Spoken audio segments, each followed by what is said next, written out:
سیاسی دوستوں کے ساتھ تو یاسر صاحب گپ شپ چلتی رہتی ہے. آج میں نے خاص طور پہ کچھ بہت ہی پڑھے لکھے عالم فاضل لوگوں کے ساتھ. یعنی آپ کا مطلب ہے یہ سیاسی لوگ بہت بڑے لکھے نہیں ہوتے؟ مجھے پتا تھا آپ کو ضرور کوئی نہ کوئی تھانے داری ماریں گے, شرارت کریں گے. نہیں, لیکن ہوتا نا, ایک بس میں پی ایچ ڈی ہے ہمارے وائس چانسلر پنجاب یونیورسٹی کے ڈاکٹر مجاہد کامران, ڈاکٹر فاروق ہیں. اب یہ تو ان کی تو اسپیشلائزیشن ہی علم ہے نا. آپ کا مطلب پڑھے لکھے ہوتے ہیں لیکن ان کی اسپیشلائزیشن علم نہیں. بڑی مشکل سے بی اے کی شرط عائد کی تھی, وہ بھی ہٹا دی. سیاستدانوں کا جو حال ہے وہ ہمارے آپ سامنے. کے بعد یہ بھی ان کے خلاف. میں ایک اور بات, میں پرسنلی بہت زیادہ یہ سوچتا ہوں کہ 1 ارب کے قریب مسلمان ہیں جی, اور جو ہماری حالت ہے وہ سب کے سامنے ہے. ٹھیک ہے, اب میں ایک طویل سوچ بچار کے بعد اس نتیجے پہ پہنچا ہوں کہ مسلمان اگر علم کی طرف نہیں آتے, میرا تو کالمز میں بھی یہ تھیم رہا ہے, اگر سائنس اور ٹیکنالوجی کی طرف نہیں آتے تو ان کا مستقبل وہ بد سے بدتر والی جائے پناہ ہی کوئی نہیں ہے. ٹھیک, بالکل. اچھا, اب اس میں ٹریجڈی یہ ہے کہ ایک ایلیمنٹ ہے مسلمانوں میں بدقسمتی سے, جو سائنس اور ٹیکنالوجی کو کوئی غیر اسلامی جی, تو کوئی ایسی بات کی جائے, یہ اس حوالے سے شعور پھیلایا جائے کہ ایک اتفاق رائے پہلے پیدا ہو جائے تو حسن صاحب یہ حصول علم پہ کہ دینی اور دنیاوی علوم کوئی نہیں ہوتے. وہ تو اصل بات تو یہ ہے نا کہ سائنس اور ٹیکنالوجی کو ستیلی ماں سمجھنا. ہم تو بہت پھیلایا گیا نا اس بات کو. ٹھیک ہے نا, جب اس میں کوئی اجتہاد کی کوئی صورت اگر نکل آئے, حسن صاحب صدیوں سے 1 ارب کی آبادی اس بات پہ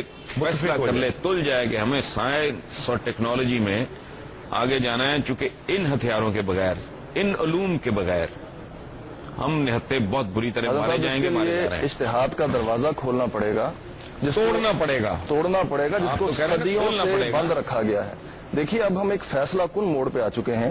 ہمیں فیصلہ کرنا ہے کہ کیا ہمیں سر سید احمد خان, علامہ اقبال اور جناح کا روشن خیال پاکستان چاہیے, یا اس کو چھوڑیں آپ اس طرف آئیں کہ اس پہ اشتہاد کی کیا صورت ہے. اقبال نے خود اشتہاد کی اہمیت پہ بڑا زور دیا. دیکھیے کتنا خوبصورت پس منظر ہے اس کا کہ جہاد یجہدو جو اس کا روٹ ہے, اس یعنی کہ لفظ اشتہاد کا, اس کا مطلب یہ ہے کہ اپنی پوری طاقت خرچ کرنا. اور اس کا پس منظر یہ ہے کہ مثلا جہاد, ارضن جہاد اس زمین کو کہتے ہیں جو بالکل سخت بنجر زمین ہو, جس میں رویدگی کا نام و نشان تک نہ ہو. بنجر زمین, یعنی کہ خود رسول اللہ صلی اللہ علیہ وسلم کے بارے میں ایک حدیث آتی ہے کہ نزلہ بارض جہاد, کہ وہ ایک ایسی زمین میں تشریف لائے جو کہ بالکل بنجر زمین تھی, اور وہاں پہ تمدن کا ایسا برگ و بار پھیلایا کہ غبار راہ کو بخشا فروغ وادی سینا, کہ پوری عالم انسانیت جو ہے وہ اس کی چھاؤں میں آئی, اور اس میں یعنی کہ رحمت للعالمینی کا ایک ظہور ہوا.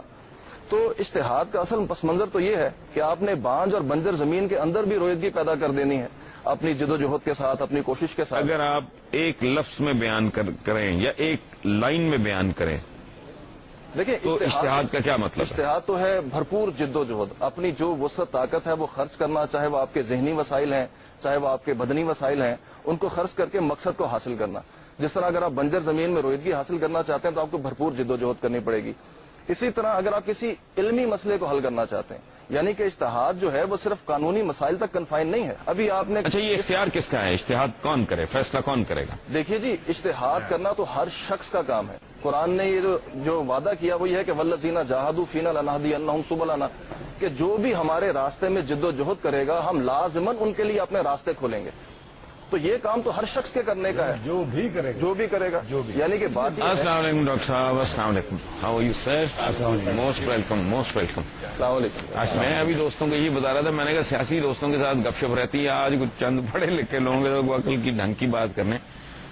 ڈاکٹر صاحب, رونا آپ کے آنے سے پہلے یہ رویا جا رہا تھا کہ 1 ارب کے قریب مسلمان, زیادہ 1 ارب 40 کروڑ, ٹھیک ہے, کوئی 60 کے قریب ملک. اچھا, وہاں منرل بھی ہے, پیٹرول بھی ہے. یہ اتنی بری حالت. میں نے جتنا اس پہ سوچا, میں تو تھک ہار کے ایک ہی نتیجے پہ پہنچا ہوں کہ سائنس اور ٹیکنالوجی علم کے بغیر. آپ ڈاکٹر صاحب پی ایچ ڈی فزکس میں وائس چانسلر ہیں پنجاب یونیورسٹی کے, ہمارے یونیورسٹی ڈیز کے دوست بھی ہیں. ڈاکٹر صاحب, واٹ ڈو یو تھنک کہ کوئی اس کے علاوہ حل, کوئی شارٹ کٹ, کوئی رستہ, کوئی مسئلے کا حل ہے سوائے حصول علم کے؟ آپ بتائیں ذرا کہیں گے.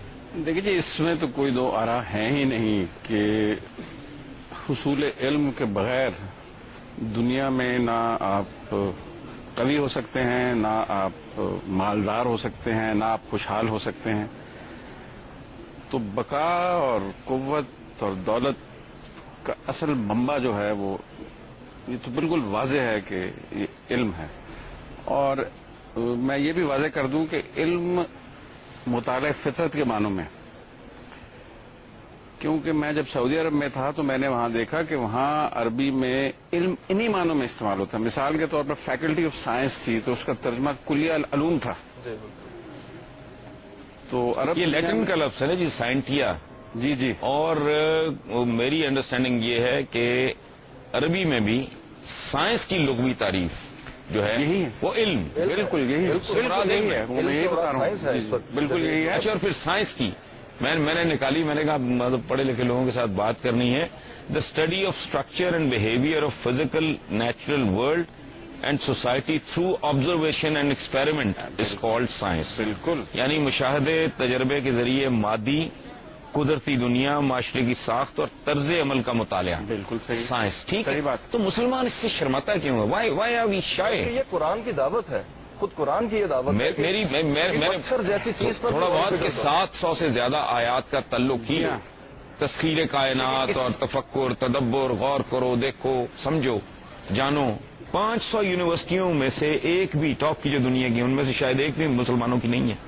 صدیوں سے ایجاد کوئی نہیں کیا، کوئی کنٹریبیوشن نہیں ہے بنی نوع انسان کے لیے، اور پھر اس زوم میں مبتلا ہے کہ جی وی آر دا بیسٹ اور ہم بڑی. آپ یہ دیکھ لیں کہ دنیا میں جن قوموں نے تخلیق علم میں سب سے نمایاں کارکردگی کی ہے وہ وہی قومیں ہیں جو دنیا پہ غالب آنا چاہتی ہیں. تو دنیا میں صف اول میں آنے کی امنگ، سطح زمین پہ غالب آنے کا جذبہ جب تک قوم کے رگو پے میں سرایت نہ کر جائے، قوم کا کوئی کام سیدھا نہیں ہوتا.